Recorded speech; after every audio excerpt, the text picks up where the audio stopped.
ഏവർക്കും പ്രഭാത വന്ദനങ്ങൾ. കൃപയുടെ സഹകാരികൾ ഇന്നത്തെ നമ്മുടെ തലക്കെട്ട്. വിഷയത്തിന്റെ മുഖവര ഇത്ര മാത്രമേ ഉള്ളൂ. വിശുദ്ധ തിരുവെഴുത്തുകളിൽ കൃപയോട് ചേർത്ത് പറഞ്ഞിരിക്കുന്ന സത്യങ്ങൾ എന്തൊക്കെയാണെന്ന് നാം ഒന്ന് മനസ്സിലാക്കുകയാണ്. വീണ്ടും ചില പുതിയ നിയമഭാഗങ്ങൾ വളരെ വേഗത്തിൽ ചിന്തിക്കുകയാണ്. കൃപയുടെ കുടുംബത്തിലെ അംഗങ്ങൾ, കൃപയുമായി ചേർന്ന് പ്രവർത്തിക്കുന്ന ചില വസ്തുതകൾ നാം പഠിക്കേണ്ടതായിട്ടുണ്ട്. ഞാനിപ്പോഴും പറയാറുള്ളത് പോലെ തിരുസന്നിധി ഒരു വചനം പഠിക്കുവാനുള്ള പഠനമുറിയാണ്. ഈ തിരുവെഴുത്തുകളെല്ലാം നമ്മുടെ വ്യക്തിപരമായ ജീവിതത്തിൽ ആത്മീയ വർധനയ്ക്ക് നിശ്ചയമായും കാരണമായി തീരും. ചില സത്യങ്ങൾ നാം പുതിയ നിയമത്തിൽ നിന്ന് ഇന്ന് മനസ്സിലാക്കുമ്പോൾ ഒരു വചനം ഞാൻ പ്രാരംഭമായി വായിക്കട്ടെ. യോഹന്നാന്റെ സുവിശേഷം 1:17. കൃപയും സത്യവും യേശു ക്രിസ്തു മുഖാന്തരം വന്നു. യഥാർത്ഥത്തിൽ ഇവ രണ്ടും ഒത്തുചേരുവാൻ പ്രയാസമാണ്, കൃപയും സത്യവും. എന്നാൽ ഇവ രണ്ടും ഒരുമിച്ച്, സത്യവും കൃപയും യേശുവിൽ വിളങ്ങി. അതുകൊണ്ട് ഓരോ പുതിയ നിയമ വിശ്വാസികളും കൃപയോട് ചേർന്ന് പ്രവർത്തിക്കുന്ന സത്യത്തിന്റെ സഹകാരികളാണ്. കൃപ അത് ദൈവത്തിന്റെ പ്രസാദമാണ്, കടാക്ഷമാണ്, കാരുണ്യമാണ്, ദയയാണ്, നമുക്ക് വേണ്ടി കാണിച്ച ഔദാര്യമാണ്, ആനുകൂല്യമാണ്. ഇതെല്ലാം പറയുമ്പോൾ തന്നെ കൃപ എപ്പോഴും സത്യത്തോട് മാത്രം ചേർന്ന് പ്രവർത്തിക്കും. ആ ഒരു കാര്യം നാം മനസ്സിലാക്കണം. ഒരിക്കലും കൃപ സത്യത്തിൽ നിന്ന് മാറി സഞ്ചരിക്കുകയില്ല. സത്യവും കൃപയും ഒന്നിച്ചു ചേർന്ന് പ്രവർത്തിക്കും. അടുത്തത് കൃപയും സമാധാനവും. എഫെസ്യ ലേഖനം 1:2. പൗലോസിന്റെ ലേഖനങ്ങളിൽ എപ്പോഴും നമുക്ക് കാണുവാൻ കഴിയുന്ന രണ്ട് പദങ്ങളാണ് കൃപയും സമാധാനവും. പൗലോസിന്റെ വന്ദനങ്ങളിൽ ഇവ രണ്ടും ഒരുപോലെ വരുന്നുണ്ട്.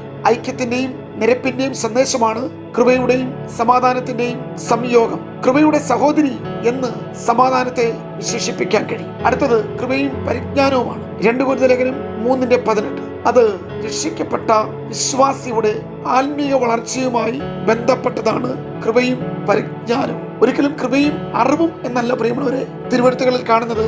കൃപയും പരിജ്ഞാനവും, അറിവും പരിജ്ഞാനം തമ്മിൽ രണ്ട് അർത്ഥവ്യാപ്തിയാണ് ഉള്ളത്. അറിവ് കേവലം നോളജ്. ഒരു ഉദാഹരണമായി പറഞ്ഞാൽ തീയിൽ തൊട്ടാൽ പൊള്ളും എന്ന് നമുക്ക് അറിയാം. പക്ഷേ അതിന് ജ്ഞാനം എന്താണ്, പരിജ്ഞാനം എന്താണ്, വിഷ്ടം എന്താണെന്ന് ചോദിച്ചാൽ തീയിൽ തൊട്ട് പൊള്ളലേറ്റ ഒരുവിന് വീണ്ടും അതൊരു അറിവല്ല, അത് പരിജ്ഞാനമാണ്, അത് അനുഭവമാണ്, അനുഭവിച്ച ജ്ഞാനമാണ്. അതോട് ബന്ധപ്പെട്ടാണ് ഇവിടെ കൃപയെ കുറിച്ച് പറഞ്ഞിരിക്കും. അപ്പോൾ നാം സത്യം കണ്ടു, സമാധാനം കണ്ടു, കൃപയോടുകൂടെ പ്രവർത്തിക്കുന്ന പരിജ്ഞാനവും. 4 കൃപയും കരുണയും. എബ്രായ ലേഖനം 4:16. കൃപാസനത്തിങ്കൽ കൃപയുണ്ട്, എന്നാൽ കരുണയും ലഭ്യമാണ്. എന്താണ് ഇവ തമ്മിലുള്ള വ്യത്യാസം? അനർഹമായത് നൽകുന്നതാണ് കൃപ.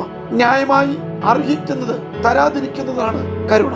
മനുഷ്യൻ ന്യായമായും അർഹിക്കുന്നത് നിത്യനരകമാണ്. എന്നാൽ അത് ദൈവം തരാതിരിക്കുന്നതാണ് നമ്മളോടുള്ള അവിടുത്തെ കരുണ. ഇനിയും റോമർ 1:6. കൃപയും അപ്പോസ്തലത്വവും. അത് കർത്താവിന്റെ ദാസന്മാർക്ക്, ശുശ്രൂഷന്മാർക്ക് ലഭിക്കുന്നതാണ്. ഏത് സ്ഥാനത്തേക്ക് വിളിക്കപ്പെടുന്നുവോ അതോടൊപ്പം കൃപയും നൽകിയിരിക്കും. കൃപ നൽകാതെ നമുക്കൊരു ഉദ്യോഗം നൽകുകയും, സുവിശേഷ ഘോഷണം, ആത്മീയ ശുശ്രൂഷ, കൃപാവനങ്ങൾ, പുതിയ ദൈവത്തിന്റെ ആത്മീയ അധികാരമൊക്കെ ഒരു ശുശ്രൂഷകനിൽ ശക്തിയോടെ വെളിപ്പെടുവാൻ അതിന്റെ പിന്നിൽ വ്യാപരിക്കുന്ന ഒരു കൃപയും. അടുത്തത് തിരുവെഴുത്ത് പറയുന്നത് കൃപയും യാചനയും. സെഖര്യാ പ്രവചനം 12:10. പ്രിയമുള്ളവരെ, ഇത് ഇസ്രായേലിന് ലഭ്യമാകുവാൻ പോകുന്ന ഒരു അനുഗ്രഹമാണ്. എന്താണത്? അവർ കുത്തിയവങ്കിലേക്ക് നോക്കി തങ്ങളുടെ പാപത്തെക്കുറിച്ച് അനുദപിക്കുവാൻ കൃപയുടെയും യാചനയുടെയും ആത്മാവിനെ ദൈവം അവർക്ക് നൽകും.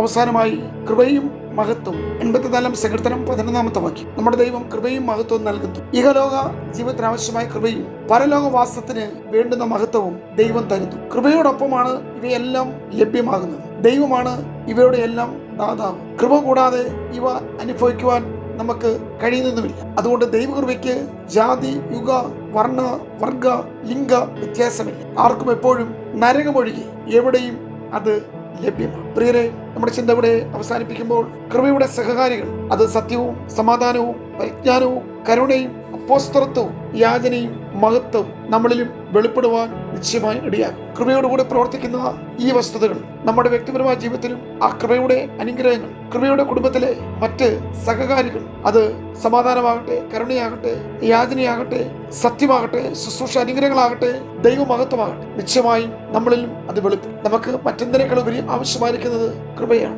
കൃപ മാത്രമാണ്. അവിടെ നിങ്ങൾക്ക് എല്ലാം ഉണ്ട്. കൃപയുള്ളിടത്ത് ജീവനുണ്ട്, നന്മകളുണ്ട്, എല്ലാ അനുഗ്രഹങ്ങളുമുണ്ട്. നിങ്ങളുടെ ജീവിതത്തിൽ അത് അത്ഭുതമായ ദൈവപ്രവൃത്തിക്ക് സാക്ഷി വഹിപ്പാൻ കൃപ മുഖാന്തരമാണ്. നമുക്ക് ദൈവസ്ഥൽ പ്രാർത്ഥനയോടെ കൃപയുടെ അനുഗ്രഹങ്ങൾ എന്റെ മേൽ വർഷിപ്പിക്കണം, എന്റെ കുടുംബത്തെ മേൽ വർഷിപ്പിക്കണം. മറ്റൊന്നും ചോദിക്കുന്നില്ല. ഞങ്ങൾക്ക് ആവശ്യമായിരിക്കുന്നത് ദൈവകൃപയും ദൈവകൃപയുടെ അനുഗ്രഹങ്ങളുമാണ്. അത് സർവശക്തി നമ്മുടെ മേൽ ധാരാളമായി ചൊരിയട്ടെ എന്ന പ്രാർത്ഥനയുള്ളൂ. ദൈവം നമ്മെ സഹായിക്കട്ടെ. God bless you.